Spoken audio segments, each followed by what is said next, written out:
Sport Chief Meteorologist Matt Brode is back, and we have been talking about this fantastic weather. We've got an ice break contest going on. We got a contest going. And we're like waiting, of course, for the triple digits to show up. The longest contest. Right. And as I was saying just before the break, I said at 4, 5, and 6, I told you we had a 27% chance of that happening next Friday, not this Friday. Yep. Those odds have changed a little bit.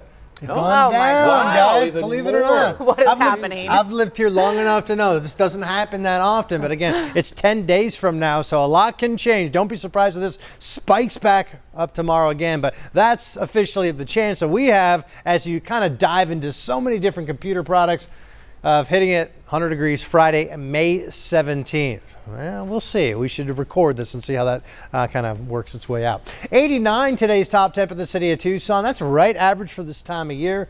Look at our records. 105 back in 1989. That was that sizzling year.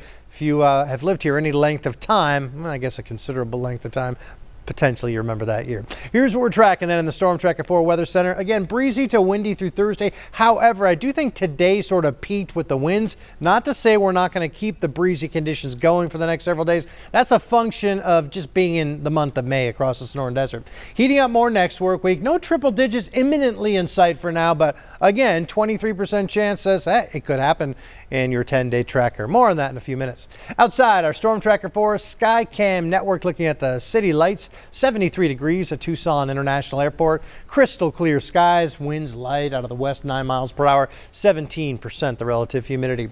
Upper 60s Marana. We got 70 Sabino Canyon, so it's a comfortable night of weather. Mid 60s Oracle, Nogales at 65. 61 Wilcox and 66 down in Sierra Vista. Next weather maker, nothing imminently here across the state of Arizona right now. And as I've been talking about, the weather's always interconnected some way, despite the fact that this area of low pressure in North Dakota really doesn't impact us directly. It sort of indirectly does because we got a whole swath of winds blowing counterclockwise around that low pressure, and that is funneling in, as you can see, those white lines we call isobars, some of the relatively cooler air in place. Next weather maker will be this area of low pressure Thursday on the northwestern side of the state of Arizona. It ejects to the northeast, bringing snow to sections of Colorado. This is Saturday. Yeah, we'll stay breezy. We'll stay somewhat right around average this time of year. And then it looks like that ridge tries to build in toward the middle portion of next work week.